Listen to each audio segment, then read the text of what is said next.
191번 도시 및 주거환경 정비법령상 정비사업 시행자 갑은 사업비용과 시행 과정에서 발생한 수입의 차익을 토지 등 소유자에 의해 부가금으로 부과하였으나 토지 등 소유자는 체납하였다. 이에 갑은 체납된 부가금 등에 대한 징수를 시장 을에게 위탁하여 을이 50억 원을 징수한 경우 법령상 갑이 을에게 교부할 금액은, 자, 도시 및 주거환경 정비법령상 시장 군수에게 부가금을 위탁했을 때는, 그래서 징수한 금액의 4%를 교부해야 됩니다. 그럼 자, 50억 원 곱하기 4%.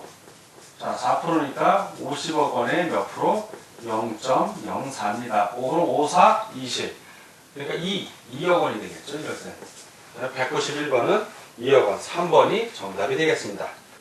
192번 도시 및 주거환경 정비법령상 정비사업 전문관리업자에 대한 필요적 등록 취소 사유는, 필요적이니까 반드시 의무적으로 등록 취소해야 되는 겁니다.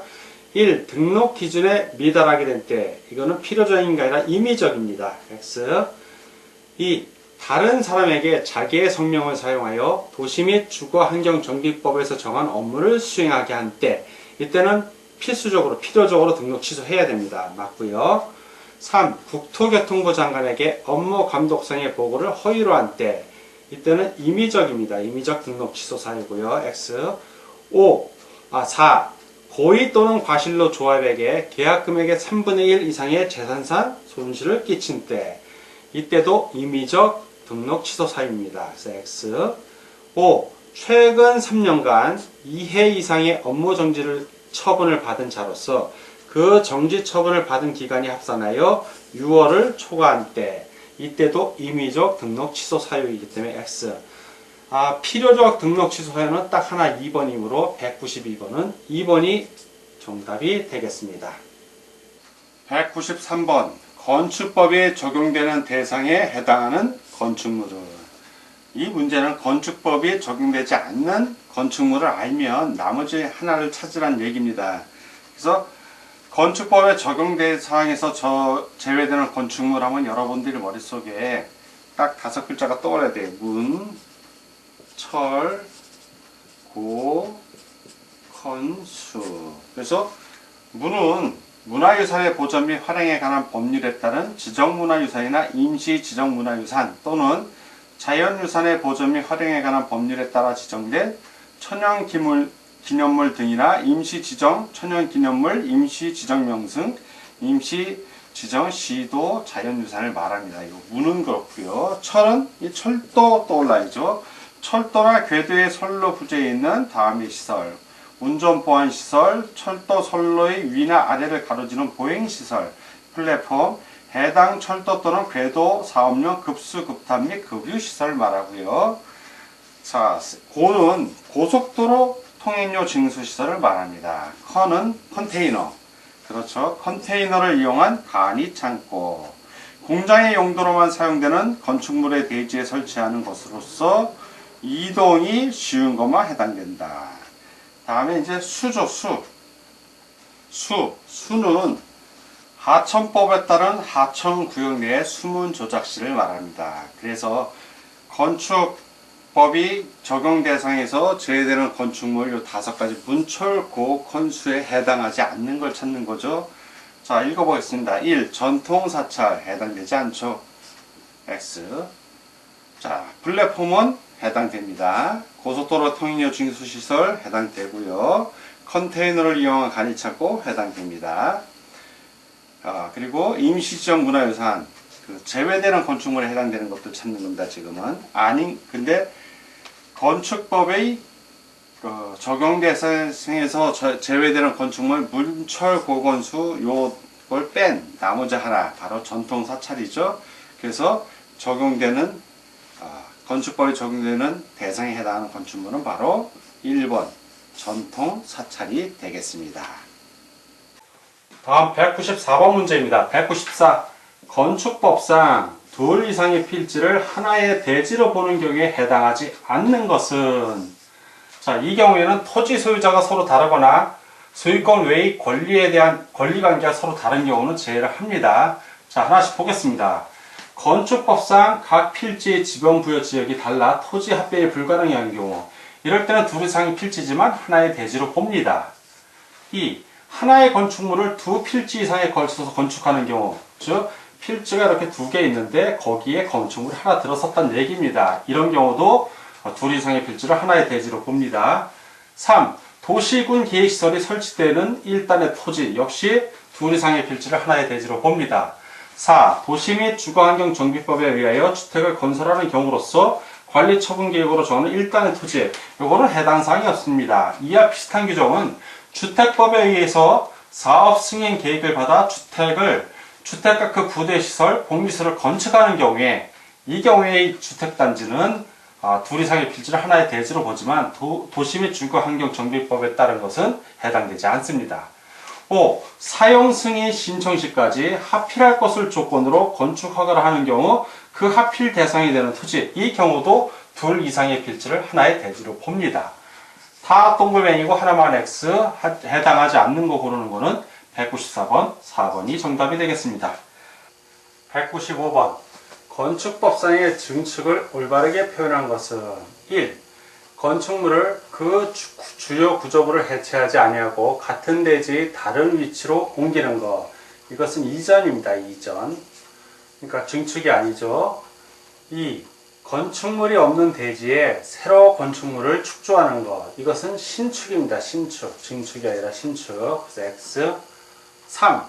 건축물이 천재지변이나 그 밖의 재해로 멸실된 경우에 그 대지의 연면적 합계를 종전규모 이하로 하는 등의 일정 요건을 갖추어 다시 축조하는 것. 이것은 재축입니다. 재축. 천재지변의 재자, 재해의 재. 그 재. 그렇게 암기하시면 됩니다, 여러분. 증축이 아니죠. X. 4. 기존 건축물이 있는 대지에서 건축물의 건축면적, 연면적, 층수 또는 높이를 늘리는 것. 이거 증축입니다. 지금 문제에서 물어보는 게 증축을 올바르게 표현한 것이니까 4번은 동글뱅이. 5. 기존 건축물의 전부 또는 일부를 철거하고 그 대지의 종전과 동일한 규모의 범위에서 건축물을 다시 축조하는 것. 이것은 개축입니다. 개축. 고쳐서 짓는 거. 그래서 X. 그래서 지금 증축을 찾는 거니까 195번은 4번이 정답이 되겠습니다. 196번.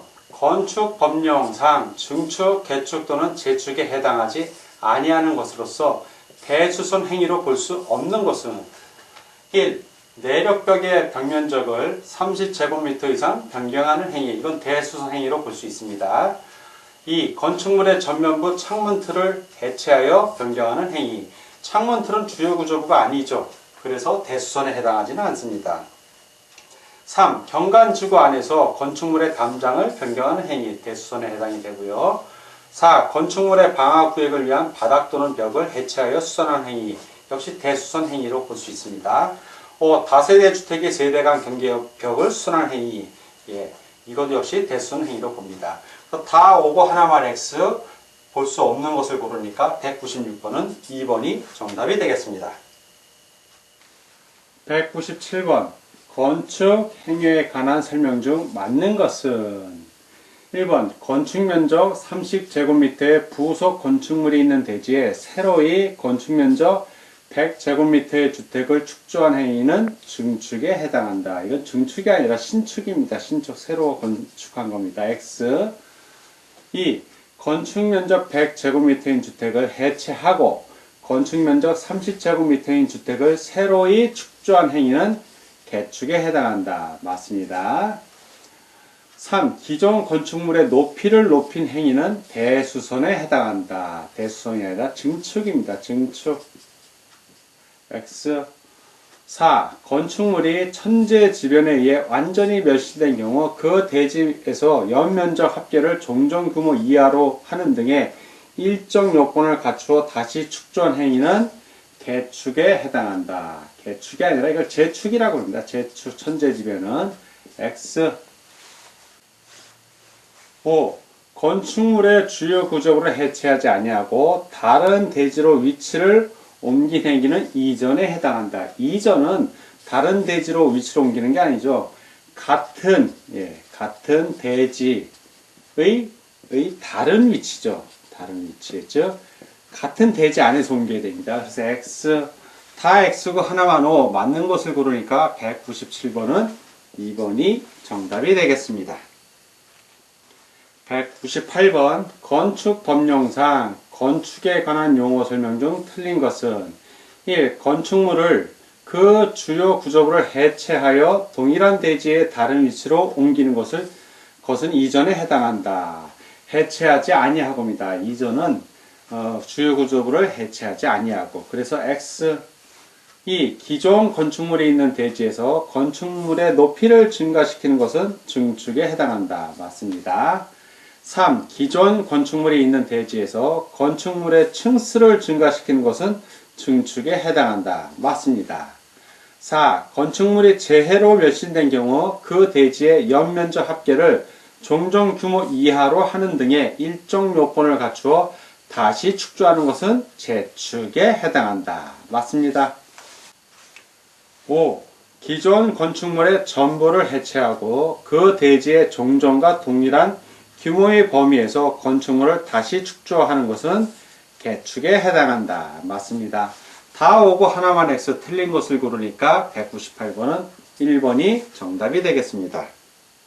199번 건축법령상 주요 구조부에 해당되지 않는 것은 내기, 바고, 지주 찾으라는 얘기죠. 내력거, 기둥인데 사이기둥에 해당 없고 바다, 지붕틀, 그리고 주기에 해당 맞습니다. 그러니까 사이기둥이 정답이 되는 것입니다. 다음 200번 문제를 보도록 하겠습니다. 200번 다음과 같은 조건의 건축물은 어디에 속하는가? 자, 지하 1층은 주차장으로 씁니다. 층수에 산입이 안 됩니다. 1층 피로티고에서 전부를 주차장 역시 층수에 산입이 안 됩니다. 2층, 3층, 4층, 5층 주택으로 사용. 그리고 각 층의 바닥 면적은 각각 200제곱미터면서 세대수는 18세대입니다. 자, 그러면 2, 3, 4, 5만 주택이니까 4개층이에요. 4개층. 층수는 4개층이에요. 5층 이상이 아니기 때문에 아파트는 아닙니다. 아파트는. 자, 그리고 4개층이니까 2 곱하기 4. 층이 4개니까 각 바닥 면적이 200제곱이니까 총 800제곱미터입니다. 바닥 면적이. 자, 그럼 660제곱미터를 초과한 거죠. 저 주택으로 쓰이는 한 개 등의 연면적이 660제곱미터를 초과하고 4개층 이하이면 그건 바로 연립주택이 되는 겁니다. 만약에 이게 660제곱미터 이하라면 그때는 다세대 주택이 됩니다. 그러나 지금은 660제곱미터를 초과했기 때문에 연립주택, 즉 4번이 정답이 되겠습니다.